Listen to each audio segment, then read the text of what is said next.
বন্ধুগণ নমস্কার। প্রথমে আপনাদেরকে অনুরোধ করব আপনারা আমার চ্যানেলটি সাবস্ক্রাইব করবেন এবং ভিডিওটি লাইক করবেন। নেপালে আবার একটা অশান্তি শুরু হয়েছে। অশান্তি এই কারণে যে এই নবনির্বাচিত প্রধানমন্ত্রী যিনি শ্রীমতী সুশীলা কাটকিজি, গতকাল দেখা গেল তার বাসভবনের সামনে একদল লোক, ওই ছাত্র যুব জেনজির একটা গ্রুপ, তারা যে সেখানে ধর্ণা দিচ্ছে। কারণটা কি? তাদের বক্তব্য যে যে সমস্ত জেনজি আন্দোলনের সময় পুলিশের গুলিতে মারা গেছে তাদের সবাইকে দরজা দিতে হবে শহীদের, তাদেরকে ক্ষতিপূরণ দিতে হবে এবং তাদের পরিবারের সঙ্গে দেখা করতে হবে। তো তাদের ক্ষতিপূরণ 10 লাখ টাকা ঘোষণা করেছেন নবনির্বাচিত কেয়ারটেকার প্রধানমন্ত্রী, এবং তাদের শহীদের দরজাও দিয়েছেন। তাদের সব পরিবারের সঙ্গে দেখা করতে হবে, অর্থাৎ তাদের পরিবারের লোকজন আবার একটা নতুন নতুন দাবি করবে, সেই জন্য তিনি দেখা করেন। এর বাইরে তিনি মন্ত্রিসভা করেছেন, যেখানে 3 জনকে নিয়েছেন। সে 3 জনের মধ্যে 2 জনের উপর কার আপত্তি নাই, কিন্তু একজনের উপর আপত্তি জানিয়েছে একটা গ্রুপ। এবারে বলি, নেপালে আমার যেটা মনে হচ্ছে 4-5টা গ্রুপ, এই যে ছাত্র যুবদের গ্রুপ, একসঙ্গে ওলি সরকারকে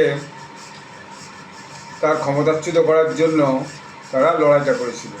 যেমন এক হচ্ছে কাঠমান্ডুর মেয়র বালেন্দ্র শাহ, তার যে তিনি একজন র্যাপার, অর্থাৎ একজন র্যাপ সঙ্গীত করেন আর কি।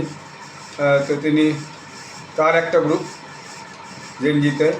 আর একটা সুদন গুরুং, তার একটা গ্রুপ হামারি নেপাল না মেরি নেপাল, এরকম করে তার একটা সংস্থা আছে। সেই সংস্থাতে তার ছাত্র যুবরা জুড়ে আছে, তার একটা গ্রুপ। আর একটা কমিউনিস্ট বিরোধী গ্রুপ, অর্থাৎ যারা কমিউনিস্ট দিকে সহ্য করতে পারতো না, তারা যে এদের 2 গ্রুপের সঙ্গে যুক্ত, এখনও সবাই কিন্তু নয়, কিন্তু কমিউনিস্ট বিরোধী। তার মধ্যে তারা বেশিরভাগ ছিল একদম সেই রাজার সমর্থক, কারণ তারা কিছুদিন আগেই একটা প্রতিবাদ মিছিল করেছিল যে রাজতন্ত্রকে ফিরিয়ে আনতে হবে। এর বাইরেও একটা গ্রুপ আছে, সেটা হচ্ছে হিন্দু গ্রুপ, যারা হিন্দু রাষ্ট্র চায়। একটা সময় নেপাল হিন্দু রাষ্ট্র ছিল, কিন্তু সেই রাজা জ্ঞানেন্দ্র তাকে সরিয়ে দিয়ে একটা সময় আন্দোলন হয়েছিল। সেই আন্দোলনে সেই রাজতন্ত্রকে উচ্ছেদ করা হয়। রাজতন্ত্র উচ্ছেদের পর যে হিন্দু রাষ্ট্রের তকমা, সেই তকমা মিটে যায়। পৃথিবীতে একটাই হিন্দু রাষ্ট্র ছিল, নেপাল, সেই অর্থে। তারপর নেপালের সংবিধান তৈরি হয়, সেকুলার সংবিধান, ধর্মনিরপেক্ষ সংবিধান। তারপর সেখানে এই কমিউনিস্ট গোষ্ঠী, মাওবাদী গোষ্ঠী প্রচণ্ড, একজন পুষ্পকুমার দহাল তিনি, তারপর শের বাহাদুর দেওবা, এরকম বিভিন্নজন, নেপালি কংগ্রেস, এই ঘুরিয়ে ফিরে কমিউনিস্ট সাপোর্টেড বা চাইনা সাপোর্টেড যে কেপি শর্মা ওলি, যিনি দেশ ছেড়ে পালিয়ে গেছেন, এরা ঘুরিয়ে ফিরে ওই তারপর থেকেই সেই শাসনটা চালাতে থাকে নেপালে। অর্থাৎ সেই 2008 সালেই রাজতন্ত্র বিরোধী লড়াইটা হয়েছিল, আন্দোলনটা। তো এদের যে ভ্রষ্টাচার এবং এদের ছেলেপুলেদের যে ঔদ্ধত্য, তাদের যে কী বলবেন, যে ঐশ্বর্যপনা, অর্থাৎ সরকারি অর্থ এবং মন্ত্রিত্বের ক্ষমতা দেখিয়ে তাদের যেভাবে তাদের ঐশ্বর্য প্রদর্শন, সেইগুলো জনগণের একদম খুব চোখে লাগছিল। আজকাল তো আমি বারবার একটা কথা বলি, সেটা হচ্ছে ইন্টারনেটের যুগ। মুহূর্তের মধ্যে সব খবর পাবলিশ হয়ে যাচ্ছে, আর মানুষ খবর পাবলিশ করার জন্য ব্যগ্র হয়ে থাকে, জনপ্রিয়তার জন্য। তো যখন কেপি শর্মাকে তাড়াবার প্রশ্ন আসে, তখন সবাই একটা হয়ে যে তাকে তাড়াবার ব্যবস্থা করে। তারপরে দেখা যাচ্ছে এখন বিভিন্ন স্বার্থ গ্রুপ আলাদা আলাদা হয়ে যাচ্ছে। যদিও রাষ্ট্রপতি এবং মিস্টার পড়োয়াল আর সেনাধ্যক্ষ, তাদের মধ্যস্থতায় সমস্ত গ্রুপ এক জায়গায় বসে শেষ পর্যন্ত সুশীলা কার্তিকেই প্রধানমন্ত্রী হিসাবে নির্বাচিত করার সিদ্ধান্ত নেয়। কিন্তু পরবর্তীকালে এখন দেখা যাচ্ছে যে বিভিন্ন গ্রুপ আলাদা হয়ে যাচ্ছে। এখন এই সুদন গুরুং, এরই গ্রুপটা কালকে প্রতিবাদ জানিয়েছে, এবং এ চারদিকে সবসময় বহু লোকজন নিয়ে, নিজের লোকজন নিয়ে বেষ্টিত ঘোরাফেরা করে। তাদের এখন বক্তব্য হচ্ছে, আমরা বসেছি, আমরা যখন তখন তোমাকে নামিয়ে দিতে পারি। এরকম গোছের বক্তব্য। তো সেটা এখনও কিছু হয়ে ওঠেনি। তো একটা অশান্তির বাতাবরণ তৈরি করার চেষ্টা করছে নেপালের পুলিশ এবং সেনাবাহিনী, বিষয়টাকে নিয়ন্ত্রণে রাখার চেষ্টা করছে। কিন্তু এই কীরকম কথা বুঝি না। সমস্ত গ্রুপের স্বার্থ তো একসাথে সফল হবে না।